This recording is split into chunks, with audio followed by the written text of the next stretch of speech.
All right. Good morning, everybody. Let's get started. Thank you so much for being here and for introducing yourselves in the chat feature. My name is Mary Beth Becker-Loth. I am the Crisis Resource Outreach Navigator at Women's Advocates, and I use she, her pronouns. Welcome to this webinar on emotional safety and emotional safety planning.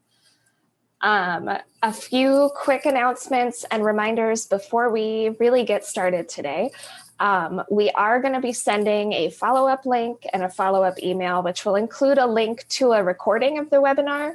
You'll also get PowerPoint slides in a PDF and information on how to receive a certificate of attendance. So don't worry about that. That'll come later this afternoon. This is a webinar, which, I mean, you all know this. Your videos are off. I can't see or hear you. So if you have questions or comments at all over the course of the webinar, please drop them in the chat and we will talk about them at the end.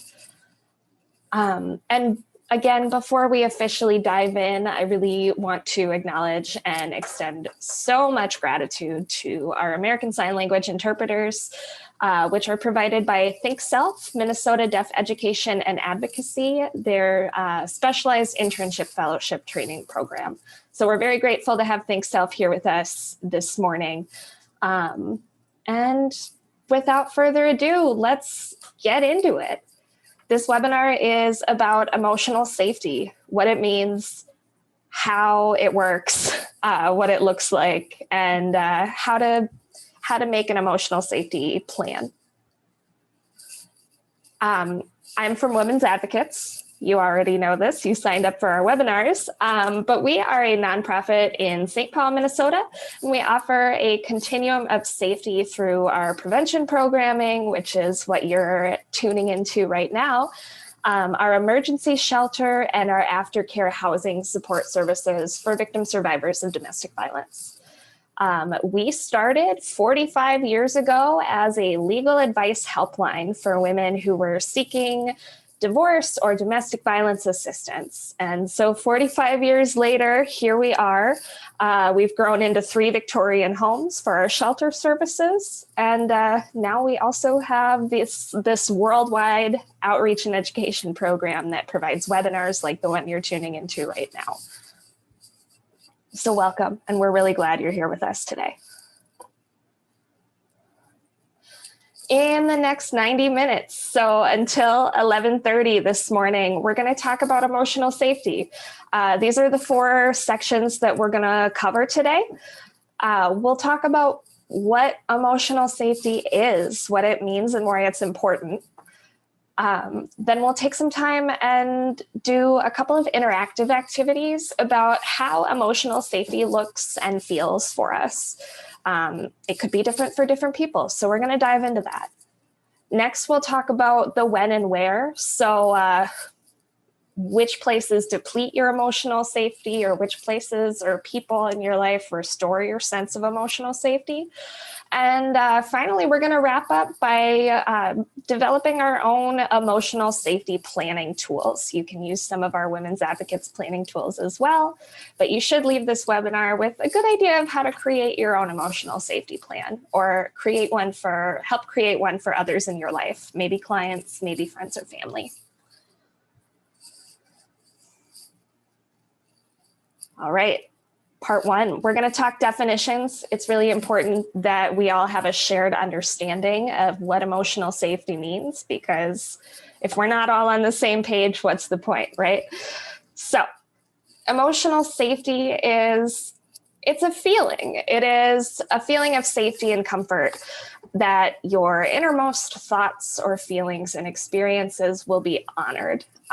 You don't need to prove or impress. You just simply are. When emotional safety is present, you feel open, at ease, safe. So bottom line is, emotional safety is a sense of comfort. It's a sense of certainty that no matter where you are, you're not going to be criticized or blamed or rejected or dismissed by a partner or by your loved ones. When you're feeling emotionally safe or when you're in an emotionally safe relationship, you feel that you are able to safely express yourself, share dissatisfaction about a loved one's actions. You can say, hey, I have a problem with that, and not be worried about the response you're going to get. You can safely share your desires, your displeasure, and your fantasies without judgment, without being afraid that somebody is going to love you less or punish you for those things.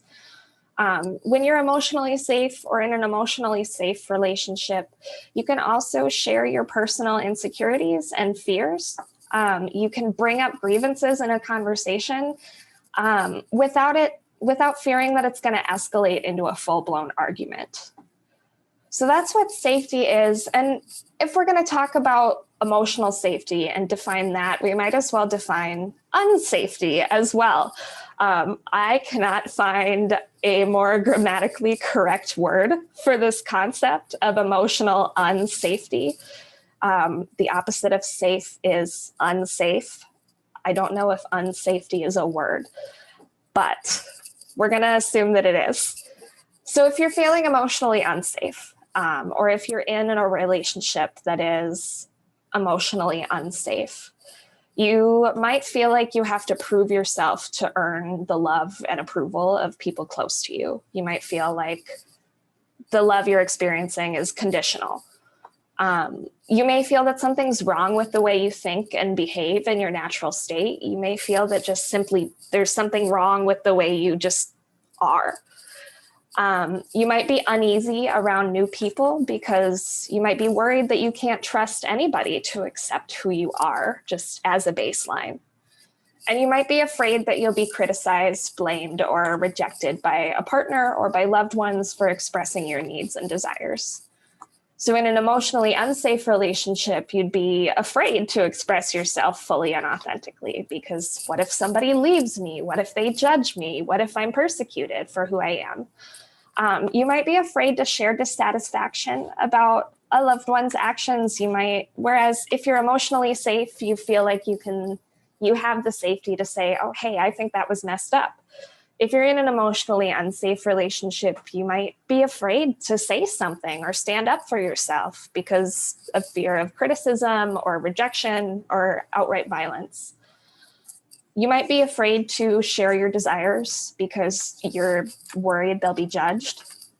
Usually it's not a worry. Usually people who are in an emotionally unsafe relationship have every reason to believe that they would be judged for sharing their desires or dissatisfactions. So it's not just all in your head.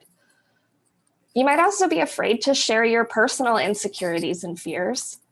And also, you might be afraid to have a conversation with a partner about something that upsets you or distresses you or something that's gone wrong, because any conversation or conflict that you have escalates into a full-blown argument. But why are we talking about this, right? So in the domestic violence field, we talk a lot about physical safety and safety planning. We talk a lot with survivors about making sure that they have a safe place to go. If a violent incident happens, where can you go to be safe? Who can you call? What do you want to have with you if you need to leave really quickly? Those are all physical safety considerations, and they're super important.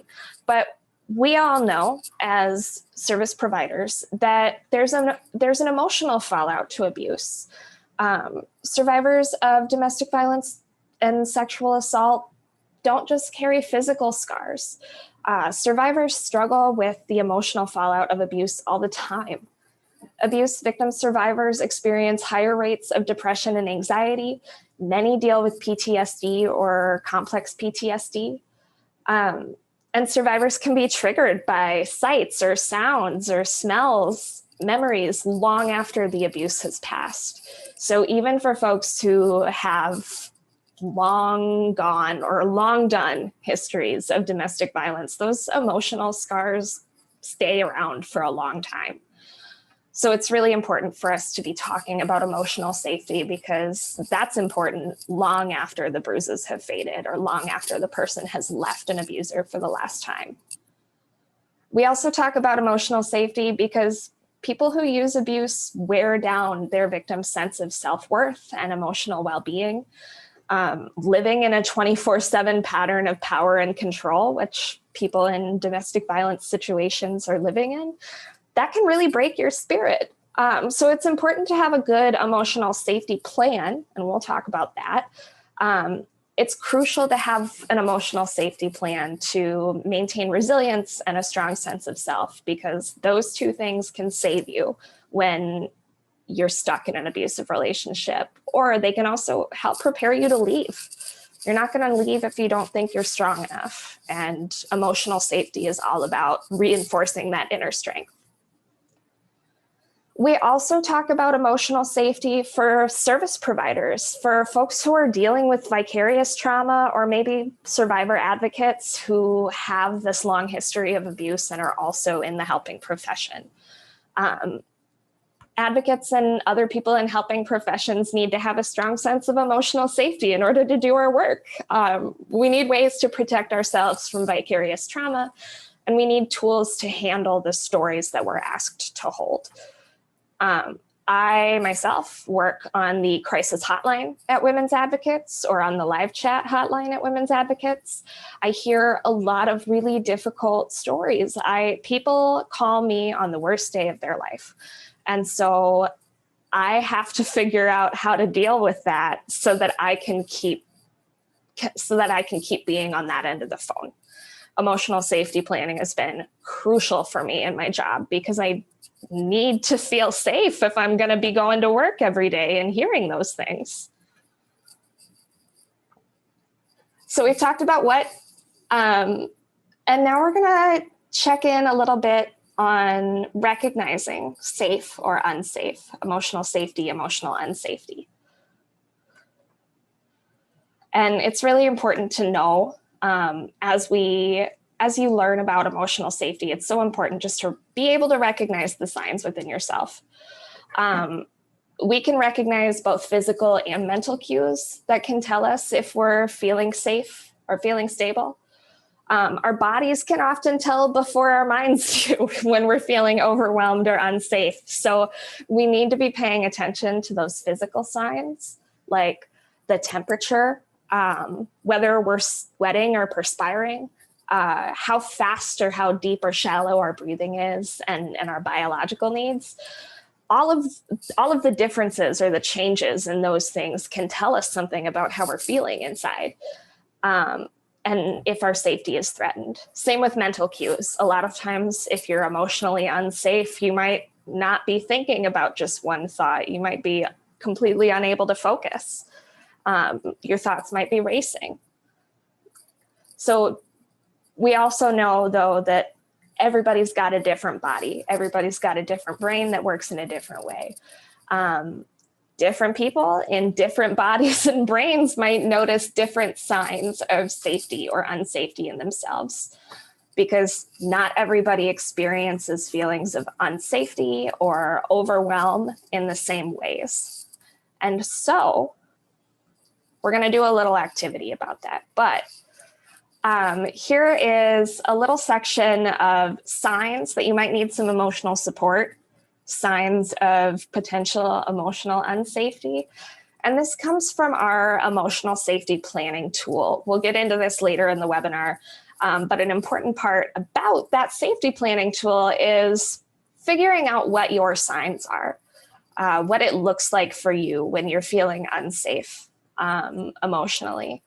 And some of those signs could be listed here. You might stop breathing or breathe really shallowly. You might have a physical response. I know when I am feeling emotionally unsafe, my arms go numb. I start like tingling all over, and I can't feel necessarily. I can't feel my limbs. So that's how I know that something's wrong. You might also be just having a flashback or a panic attack, and that could tell you, oh man, something's wrong. You might also be engaging in black and white thinking. These are just a couple of different signs. But because we realize that these signs are different for everybody, we have an activity here. We're going to create a word cloud for emotional safety. I'm going to ask you to go to menti.com and enter this code 7606-1661, or scan this QR code or click the link on the PowerPoint. And we're going to create a word cloud for what emotional safety looks and feels like in our bodies. I'm going to stop sharing my screen real quick so that I can go to this presentation. And we're just gonna check it out. What physical or mental cues tell you that you're feeling emotionally safe? Yeah, you might feel welcomed. You can put physical signs in too, like if your body's feeling calm, what does that look like? Ooh, regulated breathing. Yes, when your breathing is even, that's usually a good sign that you're feeling okay, that you're feeling safe.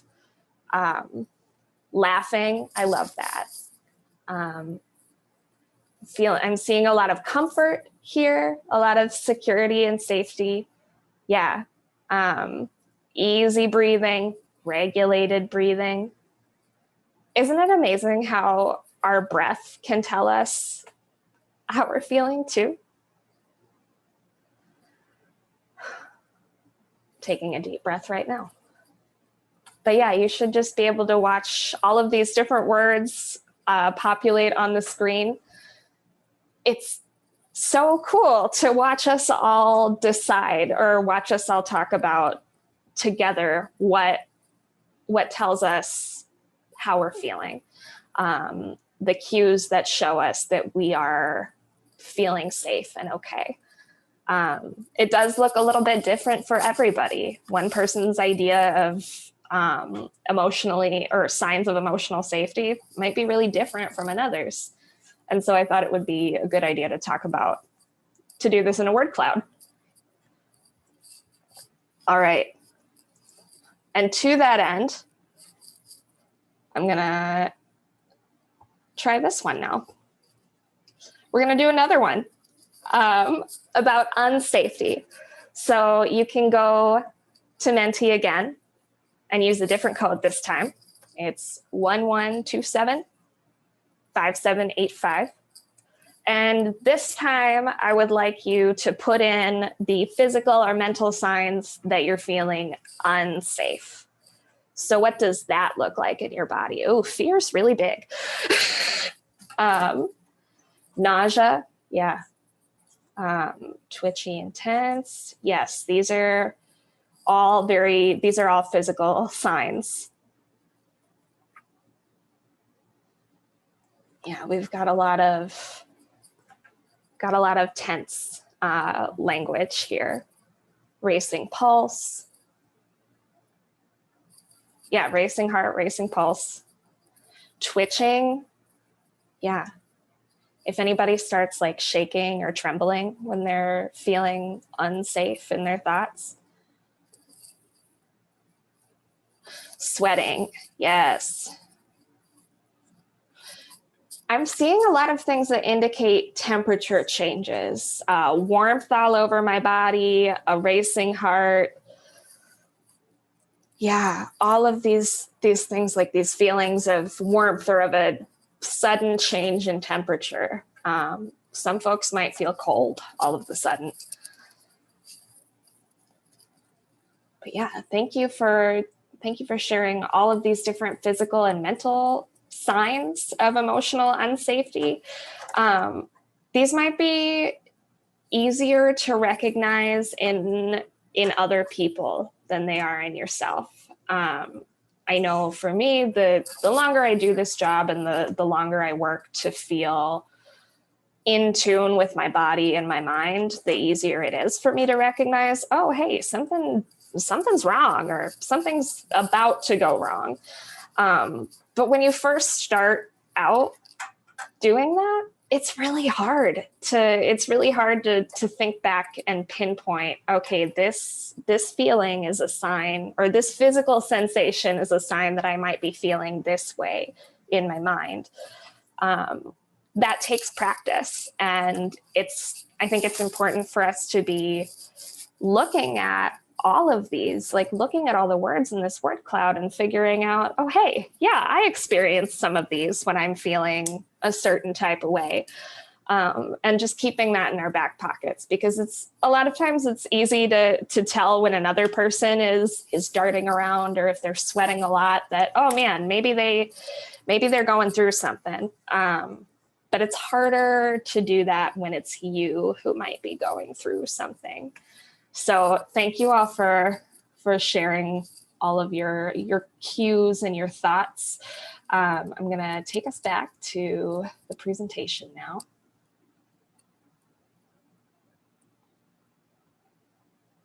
Just a moment.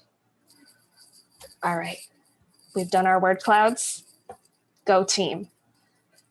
So we're going to talk now about places of chaos and places of refuge, different pieces or parts of our lives, the where and when our emotional safety might feel threatened, and when it might feel restored. It's really important for us to be thinking about, or to be noticing patterns in when we feel unsafe or when we feel very safe. What does our environment often look like? Sorry about that. I didn't realize I had my screen off. But yeah, we're going to talk about the where and when. In your life, have you realized, oh man, I feel unsafe in places with bright lights, lots of people, or wherever my mom is? Those could be patterns that tell you those might be things or people or environments that make you feel unsafe. You could also say, oh man, I have felt really safe when all of my friends are around, or when I am smelling bergamot or lavender. We're going to recognize some of those signs. But first, we're going to talk about what erodes our emotional safety. The more work we do to recognize the patterns that cause us pain or stress us out or erode our sense of emotional safety, the more power we have to cope with those environments or experiences. We can't always avoid everything that makes us feel unsafe. That's not realistic. We're going to be uncomfortable. We're going to feel unsafe sometimes.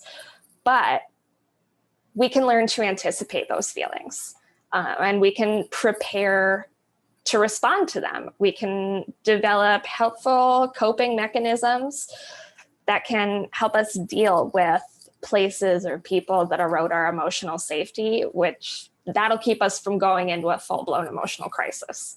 So it's really important to recognize what might erode our emotional safety so that we can prepare for it next time. So, and feel free to drop in the chat specific examples of people or environments that erode your emotional safety, or that are detrimental to your emotional safety. Some common ones are people who violate or disrespect our boundaries. Having your sense of autonomy or your very specific boundaries that you've set, having those be disrespected can definitely make us feel unsafe. Places or institutions that are oppressive or that don't honor our identities as people, those could erode our emotional safety as well. I'm thinking specifically here about microaggressions in the workplace. So women, people of color, of any gender, trans and LGBTQ folks might experience just constant microaggressions on the daily. If you are a Black person with natural hair and you are going into work every day in an office where everybody decides that it's okay to touch your hair or like poke around in it or comment on it, that's going to really mess with your sense of feeling safe and secure at work. You might feel like you are just trapped in a fishbowl that everybody gets to dip their hands into. That's not a fun way to go through life. And it's actively oppressive. And having to deal with that every day would erode, it would erode my emotional safety. If you are a woman or a trans person who goes into work every day with people who are constantly commenting on your appearance or your body, or asking you invasive questions about your medical history or when you're going to start a family, getting picked at like that constantly, once in a while might be like, you might be able to brush it off, but if it's constant, if it is just every day coming into a new microaggression, that's going to erode your sense of emotional safety at work. You're not going to want to go in. You're going to dread going to work because you're not safe there. You can't just be yourself. Another example of something that could erode our emotional safety, events that remind us of past trauma. So I don't know, maybe birthday parties, maybe a state fair. The Minnesota State Fair is coming up for folks who have had really rough experiences at fairs in the past, or maybe have gone to the fair with an abusive partner. I could imagine that going into the Minnesota State Fair, all of those familiar noises and smells and sights might put you back in that place or in that memory of trauma. So yeah, events, people, places, those can all erode our emotional safety. Some questions to ask yourself in any situation where your physical body starts telling you something might be wrong. Some questions to ask are, do I feel heard in this situation? Can I speak up for myself and know that people will listen? If the answer is no, might be an emotionally unsafe space for you. Can I be myself? Is another question you can ask. Professional norms aside, are you able to be enthusiastic about the things you want to express enthusiasm about? Are you able to wear what makes you feel good or wear what you want without being judged or smirked at or given kind of that mouth purse that, look? Can you be yourself? If you can't, that's definitely going to be detrimental to your emotional safety. Another question is, do I want to be here? If you're in an unsafe situation, if you're in any situation and you're thinking, oh my gosh, I need to leave. I need to get out of here. This isn't good for me. Do I want to be here is sometimes the simplest question to ask. And if the answer is no, you're probably going to have a hard time staying where you are. And then the last question here is, what is my body telling me about this? If you're in a place where you feel like your emotional safety is being threatened, or if you're around a group of people who are encroaching on your sense of safety, asking yourself what's going on in your body and paying attention to your physical signs is a very, very good way to check in and say, oh man, yeah, I thought something was wrong. And then I realized that my hands were shaking and I was really sweaty. So now I know, yeah, definitely something is wrong. And then you can choose to do something about it, or you can choose to leave the situation. Just a couple of questions to ask yourself. All right, and now we're talking about. I'm so sorry, Mary Beth, to interrupt. Can we repin the other interpreter? Absolutely.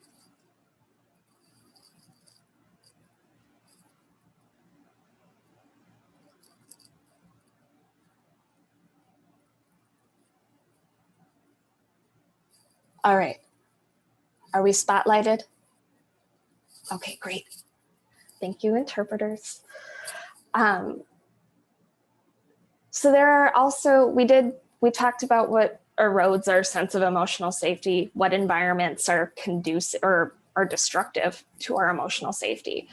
But what about restorative environments? It can't all be all trauma all the time. We get to talk about restoration and joy and wholeness. So what are the good things? What are environments, people, physical sensations that restore our sense of emotional safety, that help us feel like, all right, it's going to be okay? Something that could restore our emotional safety is just simply getting out of a situation. If you're in an enclosed space that you don't want to be in, opening the door and walking out is sometimes gonna do a lot for you. Just simply not being in the situation that's causing you distress takes a real load off. Also, enforcing boundaries is something that restores our emotional safety. We talk a lot in Women's Advocates webinars about boundaries, about setting and enforcing boundaries, and being able to successfully enforce or set a boundary with somebody is one of the greatest gifts you can give your own emotional well-being. Being able to say, all right, no, I'm done now, or that's enough, and have that be enough, be able to be done. It's liberating, it's freeing to just be able to say, I can't do this, or I need you to please help me in this way, and have that be honored. That's huge. It boosts our confidence. When I enforce a boundary, it makes me feel powerful. Like, oh man, I really did do that. I really can do that again. And it just gives me a little extra boost of confidence for the next time. And confidence is also part of feeling emotionally safe. Another thing that restores our emotional safety is just having our basic needs met. I have been thinking a lot about emotional safety, especially now when we're in sort of late stage capitalism, where not everybody has access to shelter, to food, to water. And the scarcity, the having to live in scarcity and wondering where you're going to get your next meal, or where you're going to stay the night, or having to hop around from couch to couch. That is physically, that's unsafe, that's hard, but emotionally too. The idea that you might not have stability in your life is crushing. People who are experiencing homelessness or who are unhoused have to deal with the emotional burden of just finding somewhere safe to sleep at night. And that is, I think about it all the time. It's horrifying. The emotional destruction that not having a stable living environment can cause to you is crushing. I think about my home, my house as a place of refuge for me. That is somewhere that my home is somewhere that when I am feeling down, when I'm having a really hard day at work, I get to go home. I get to open my door to a place that I have decorated, to my cat, to my giant orange cat. I get to open my door and be somewhere that I have made for myself, somewhere nobody else has access to, and I can be exactly who I want to be and do what I want to do. If you're unhoused, if you're houseless, you don't have that. You don't have a physical place where you can go to recalibrate, to recenter, to get better for the next day. And so it is really important when we're talking about emotional safety to know that the people who our society is allowing to go unhoused are also experiencing just massive levels of emotional unsafety too. That's a mental health crisis as well as a housing crisis. But yeah, tangent over, having our basic needs met is so important to restoring our emotional safety. Just having stability in our lives goes a long way. It's also important to be around people who celebrate our whole person, who love us exactly as we are. We talked earlier about how emotional safety means you feel free to be who you are. You feel free knowing that the way that you think, act, and behave just at a baseline is okay. It's good. And supportive friends and family who say, yeah, you're great. I think you're great. This thing that you did was awesome. This part of who you are is amazing. Having those people, having your village around you to celebrate you, crucial. If you're isolated, if you don't have community connections in your life, it makes it hard to restore your emotional safety because sometimes we can't do it alone. Other things that restore our emotional safety when we're unsafe or after an unsafe situation could be tools from our emotional safety plan. Again, we're going to talk about that. But questions to ask yourself when you're feeling safe.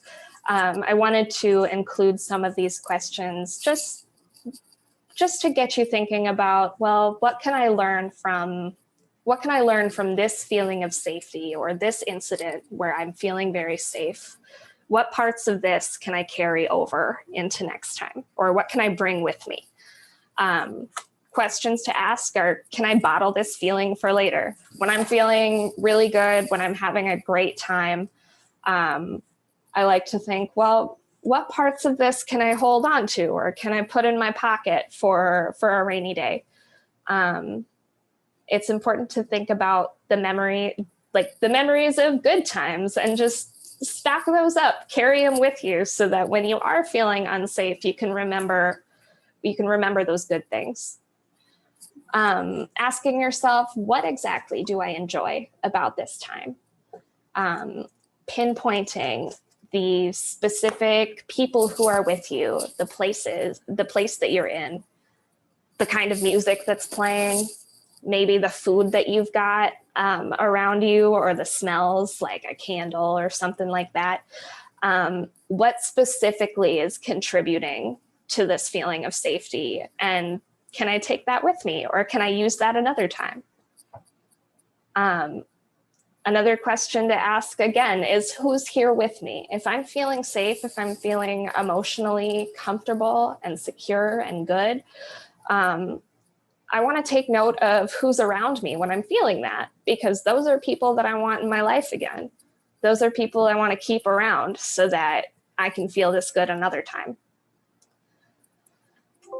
And then another thing you should also tell yourself when you're feeling safe emotionally is, I'm allowed to enjoy this feeling. I'm allowed to cherish this feeling.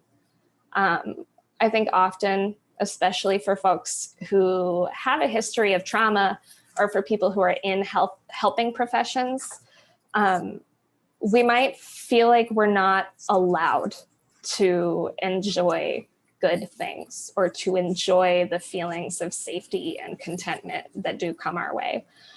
So it's important for us to give ourselves permission when we are feeling good to enjoy it and to cherish it and to celebrate that we're feeling good. We're in a really hard world right now, and it is so crucial to just hold on to any good feeling that we can get. So give yourself permission to do that. Mary Beth, can we switch the spotlight on the interpreter, please? Yes. Thank you. All right. Part 4 is where we get to the tools. We're going to talk about feeling safe again, creating an emotional safety plan or doing emotional safety planning. But why? We talked about how physical safety is really the forefront of what we take care of in domestic violence and sexual assault advocacy. We really want to make sure that people are physically safe, that they are away from the people or institutions that will physically harm them. But emotional safety is also important. We've talked about that. I like to think of an emotional safety plan in a couple of different ways, but one of my favorite metaphors for it is as an umbrella, because emotional safety planning is about disaster preparedness, really. It is easier to carry an umbrella with you wherever you go than it is to get caught in a really heavy rainstorm, like the one we had this morning. It was downpouring in Minnesota about an hour and a half ago. I did not have an umbrella. I should have. I didn't. And I walked outside in a downpour. I was soaked to the bone, and I thought, oh man, I should have prepared for this. I should have checked the weather. I should have gotten my umbrella. I should have kept it in the car. And emotional safety planning is a lot like that. Emotional crises are like thunderstorms. They come on pretty quickly. Sometimes you get warning that they're going to happen, and sometimes you don't. But when they do happen, it's crucial that you're prepared. It's better to be carrying around your safety plan with you and not have to use it than it is to experience an emotional crisis and not have tools to deal with it or to cope. So emotional safety planning is crucial. It's really important for people who are staying in an abusive relationship. We talked earlier about how people in abusive relationships get their self-esteem and their sense of self ground down to the point that it is really hard for them to trust themselves or to have any sort of sense of stability or security in the ways that they think and feel.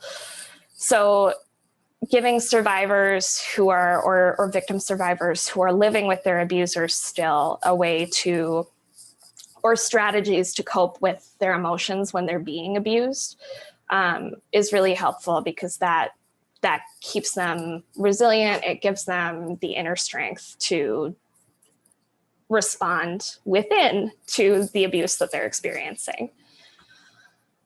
Emotional safety planning is also great for folks who are preparing to leave or who have recently left an abuser.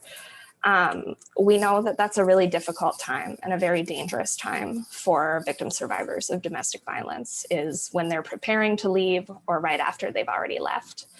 And during that time, survivors might be managing some really intense anxiety about, oh man, what if my abuser finds me, or what if I go back?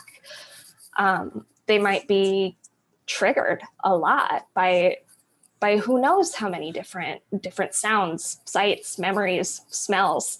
And so emotional safety planning can also be used to help those folks navigate their triggers, or find or list coping mechanisms that can help them manage their anxiety. Emotional safety planning, we also talked about being helpful for handling vicarious trauma as advocates. It's been really helpful for me to have a list of, okay, well, if I'm on a really difficult crisis call, if I am triggered by something that a victim survivor has told me on the phone, what can I do when I hang up? What can I do when the call is done that gets me back on track? It's really important having that list of possible coping mechanisms that I can use or that I can access after I hang up the phone on a difficult call. That keeps me prepared to take the rest of the calls. It keeps me prepared for the rest of my work week.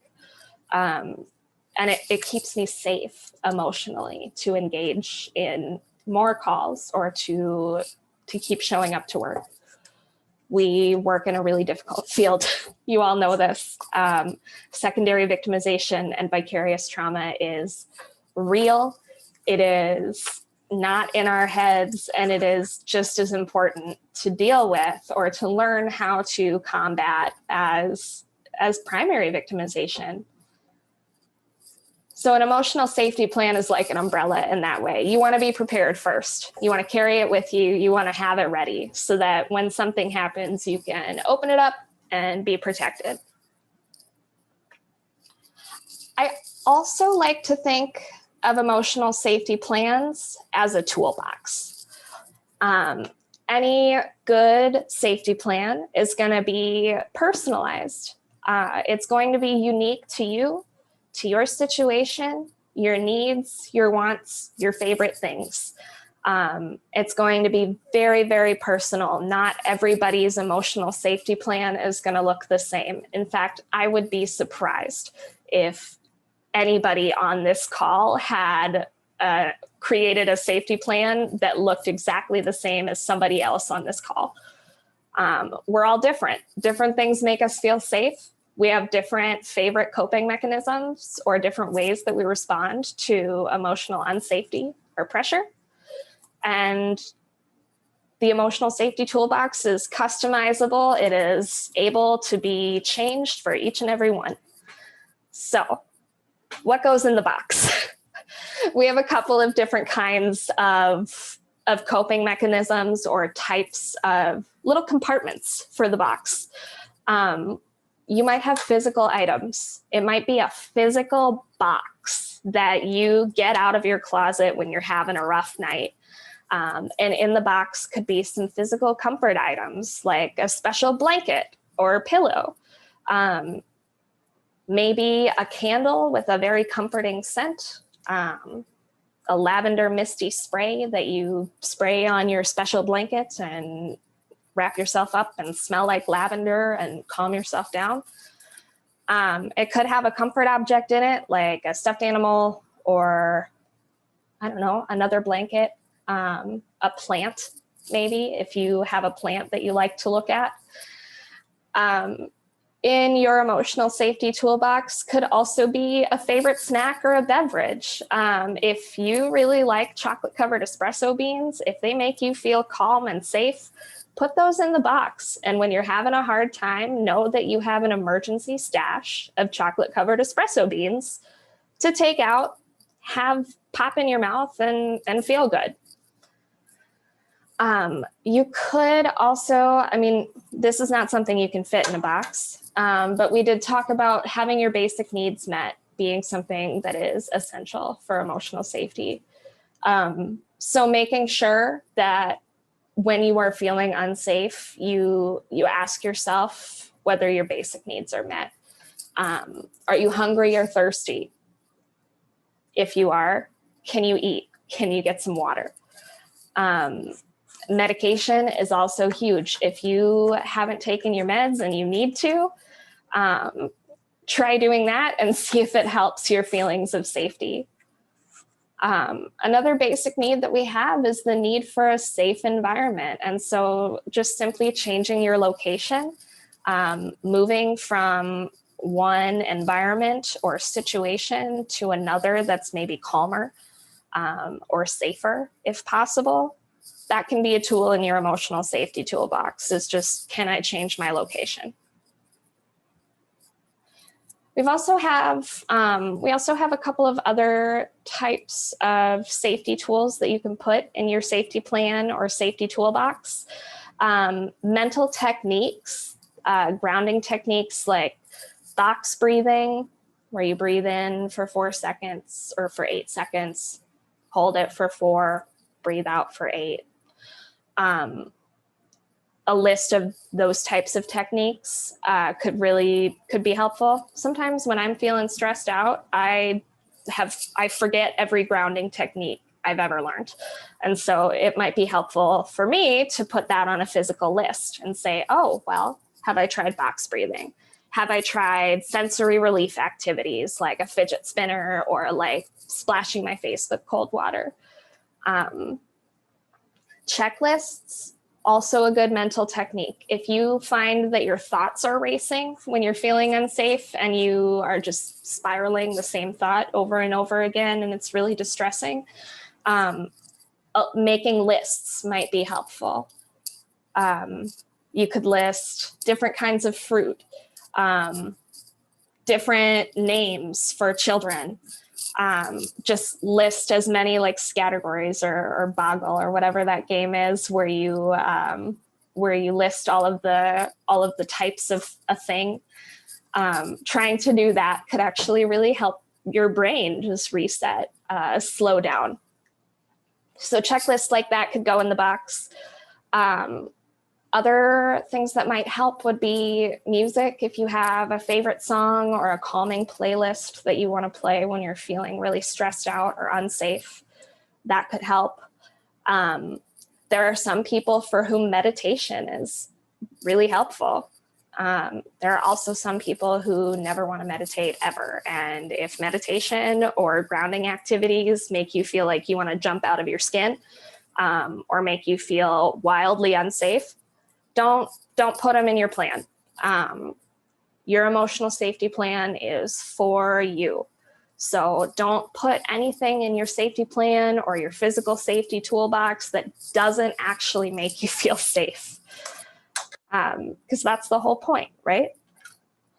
Another really important part of your emotional safety toolbox are lifelines. And these I would recommend putting on a physical list. Who is your emergency contact? Put their name and phone number on that list. Who is the trusted family member or friend that you can call about anything? Maybe have them pick you up or come and sit with you when you're feeling unsafe. Who are the people that you can count on to show up for you? Put their phone numbers on that list. If you have a therapist that you're working with, or maybe a spiritual advisor, you could have a caseworker or a case manager. And if those are people who can help you when you're feeling emotionally unsafe, when you're in a crisis, put their phone numbers on there too. Because if you are emotionally distressed, you might not remember their phone numbers. You might not remember that those people exist to call. So it's really important to have their numbers on a list ahead of time, or have that all figured out ahead of time so that you can just go right to it. I'm unsafe. I need to call my therapist. Here's her number. Another thing that might help would be putting down crisis hotlines. I know a lot of folks, when they're feeling emotionally unsafe or when they are in distress, feel like they can't call a hotline because they're not distressed enough. But there's no such thing as not distressed enough to call a hotline. You can always call a hotline. So putting things like domestic violence hotlines on, or suicide hotlines or mental health hotlines on that list of lifelines could be really helpful, especially if the other folks on your list aren't available. So those are some things that can go in your toolbox. It doesn't have to be a physical toolbox. It can just be a paper list of all of these things. But if you've got physical comfort items, it might be helpful to make a little kit. So to create our own tools, Women's Advocates has put together an interactive emotional safety planning guide. I will put a link to this in the follow-up email that we send out at the end of this webinar, so that you can try it yourself. These are some methods of self-care for after experiencing emotional distress. They focus a lot on the physical, on having physical interactions, or moving your body, feeling your body, connecting to your body, because oftentimes that's really important to feeling emotionally safe, is feeling connected to your body again too. Things like waking up your skin with a shower or splashing your face with cold or warm water, that can help you feel safe. I'm looking at the Nourish Your Body section and feeling that.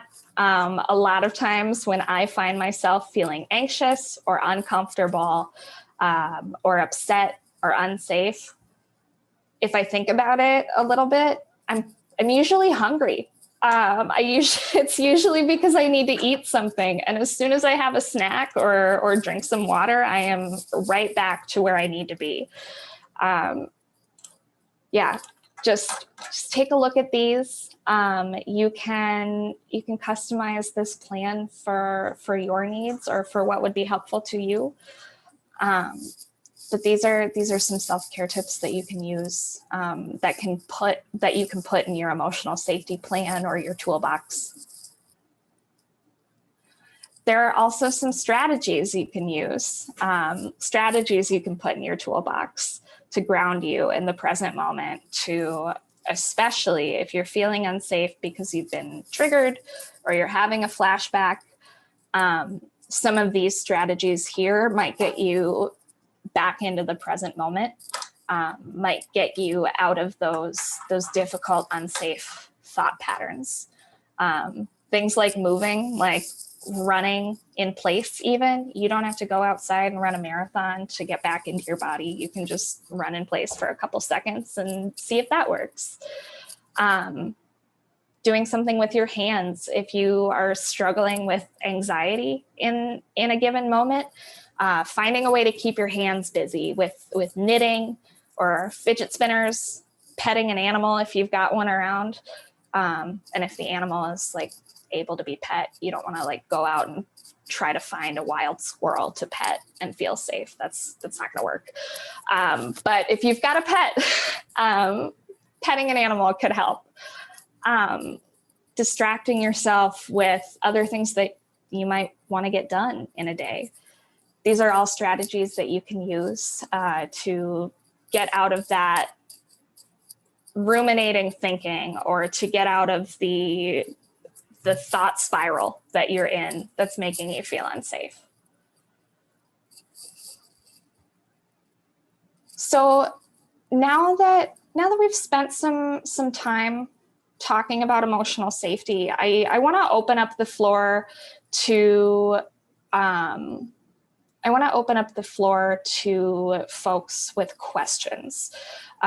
Does anybody have questions or thoughts? Are there things that work for you in emotional safe, that make you feel safe, that you want to share? I would love to hear other tips that make folks feel safe, or things that they've tried that have worked.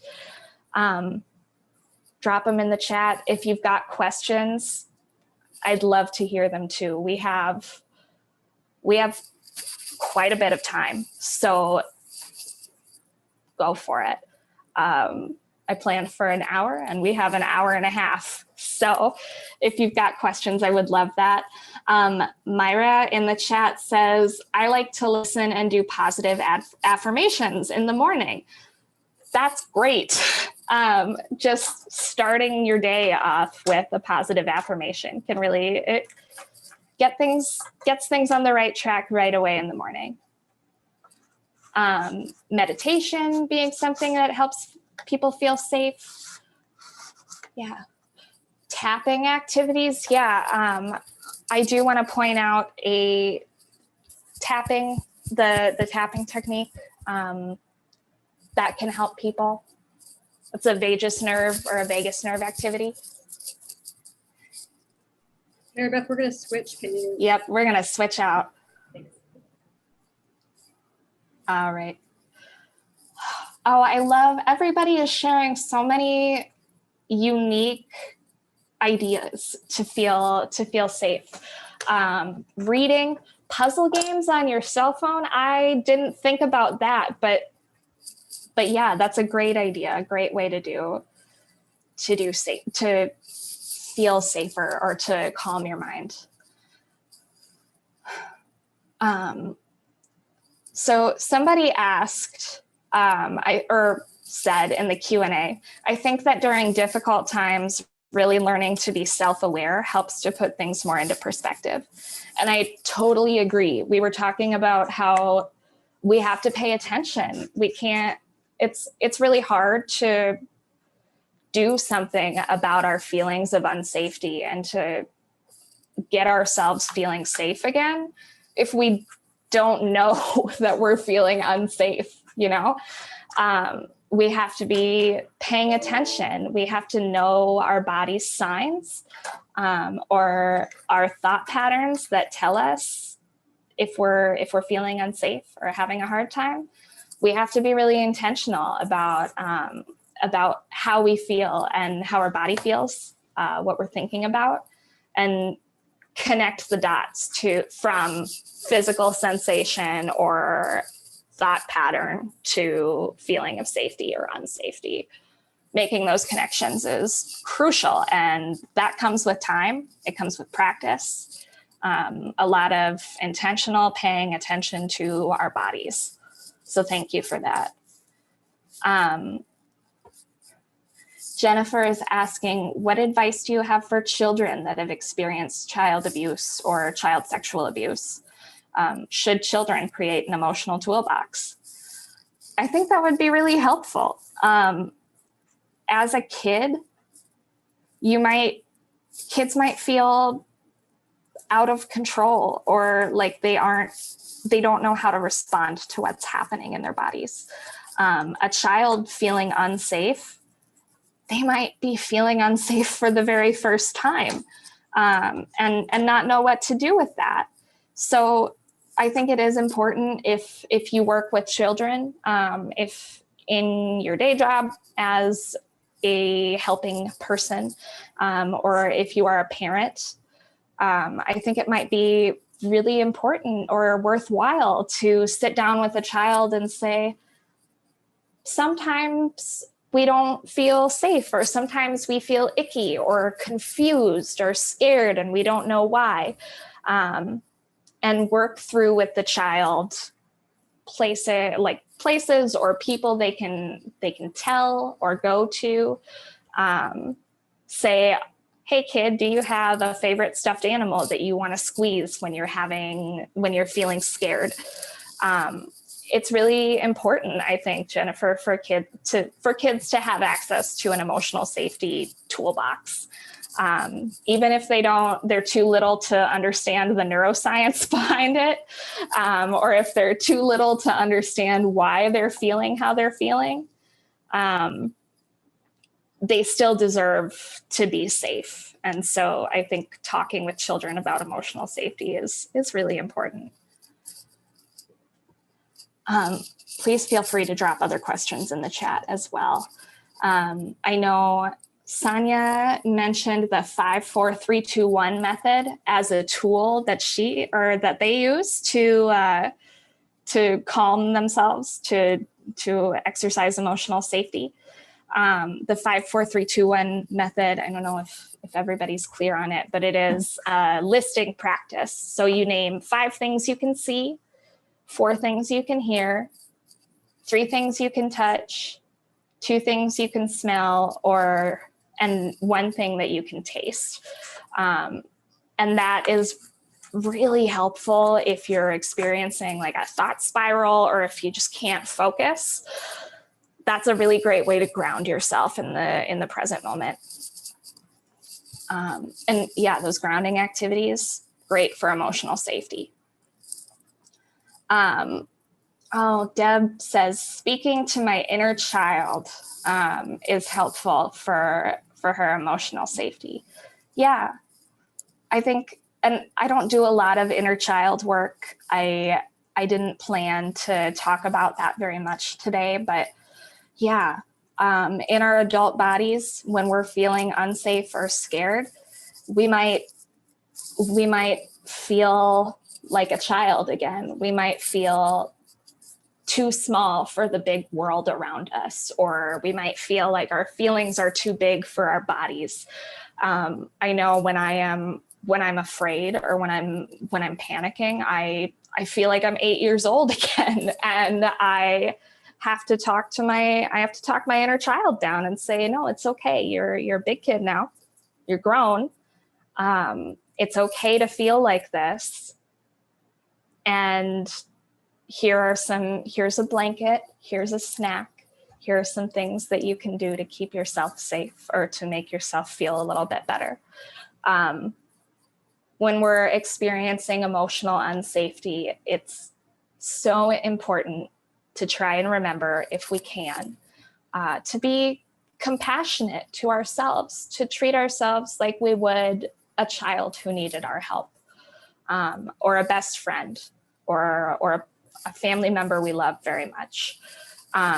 If you were sitting next to a child who was scared or unsafe and was crying and shaking, you wouldn't tell them, hey kid, this is all in your head, buck up, get over it.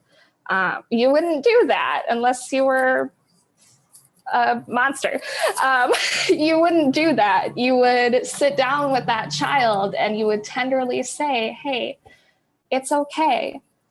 I can help you. You would ask the kid what they needed, why they were scared, and you would say, it's okay to be scared sometimes, but I'm here to help you.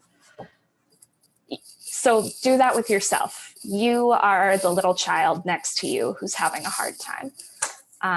What would you tell that child? What would you give to that child to make them feel safe? Ooh, Denicia, I have been thinking about this question that you put in the chat a lot.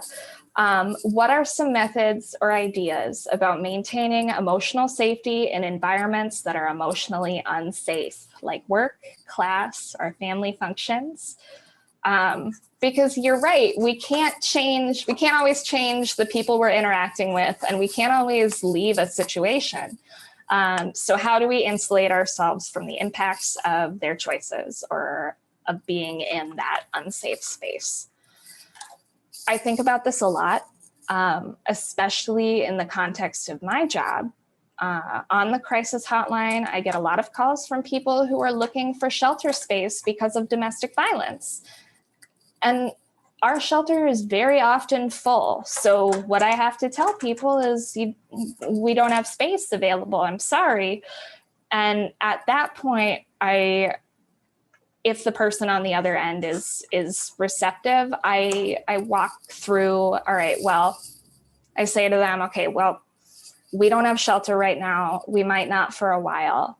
In the meantime, you're stuck, you're here with the abusive person, and that might not change for a bit. So what can we do to mitigate the emotional distress? I think that is similar to the question that you're asking. Like, if you are stuck in an unsafe environment, how do you mitigate the most negative effects of that environment? A lot of times that comes with preparation and it comes with aftercare. There's not much you can do in the moment. So beforehand, it's really important to tell yourself, like, okay, if I'm expecting that when I go into this meeting, I'm going to feel this and this. Somebody's going to say something racist, or somebody's going to say something I don't care for. Or I might see this person that I have a really bad time interacting with. So knowing all of that, before I go into this work meeting, what can I tell myself, or what can I do to make sure that I'm in a good place, or that I stay in a good place over the course of the meeting? And that might be just telling yourself, like, yeah, I don't enjoy interacting with this person, but I can get through this half-hour meeting. Or telling yourself, I'm only responsible for how I react, I can't make this person be more pleasant to interact with, but I can make myself as unaffected as possible. There's also something to be said for treating yourself after a difficult experience that you couldn't get out of. If you're in a really tough meeting for like 2 hours and you just want to leave, you just want to flip a table and scream because it's like dumb, or you don't like what's being said, or you feel belittled or ashamed or insulted, there is something to be said for rewarding yourself for getting through a really difficult or unsafe situation. I am a big fan of ice cream after anything difficult. You know how when you were a little kid, you might have been a little kid and went to the dentist, hated every minute of it, but the person who took you to the dentist said, hey, way to go, let's get ice cream to celebrate that you just did this really hard or scary thing. I'm a grown woman and I still give myself ice cream after a hard time. So really ways that you can insulate yourself. You might not be able to do that in the moment, Denicia, but afterwards you can definitely show yourself care and compassion. You can give yourself a little reward or a little incentive for getting through that situation. Sonia has said something really poignant in the chat that resonates with me as a crisis hotline person, that it is really hard some days when we feel like we didn't help someone or we didn't do what we wanted to help a person who's in distress. Especially those moments where we have to tell somebody our shelter is full or we don't have room on our caseload for more folks. But that thinking outside of the normal solutions is helpful. Being creative so that we know that we really did do the best we could. But bottom line, remembering that we are all human and we all make mistakes. Our mistakes don't define us. We do the best we can. And I think that Sonia goes into something called radical acceptance, where we are understanding that we are whole people and we're going to make a mistake sometimes, or we're going to feel distressed sometimes. And that our feelings of distress or our mistakes they are who we are, and that's okay. They don't destroy all of the good that we've done or all of the fun that we've had or all of the cool parts about being a person. Our mistakes don't erase all of that. They're part of that. And so just accepting unconditionally that you are a person who has feelings and needs and might make some mistakes. And that's okay. Because if you didn't make mistakes or have feelings, you wouldn't be a person. Part of being a person in the world is dealing with all of the baggage that comes with that. So yeah, just radically accepting, like, I'm going to feel unsafe sometimes, but I have this plan for what to do if I do, when it does happen. Yeah, I think this is a good place to stop this morning. Thank you all so much for being here. I really enjoyed talking to you all about emotional safety and safety planning. And I am a big fan of all of the questions that you've put in the chat.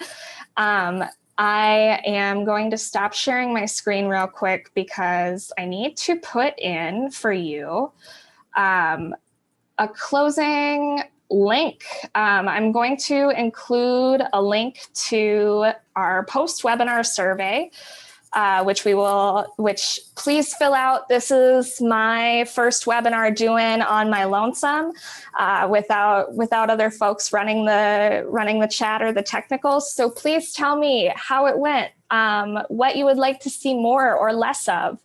And then just a reminder, our follow-up email will include a link to the slides, a link to the recording of this webinar, and information on how to access a certificate of attendance for this webinar. So keep an eye out in your email this afternoon for that. But thank you all so much for being here. Big thank you to our interpreters. Huge fan. I hope you all just have a wonderful rest of your morning, a wonderful day, and a great week. Thank you all so much for being here. I'm going to stop recording and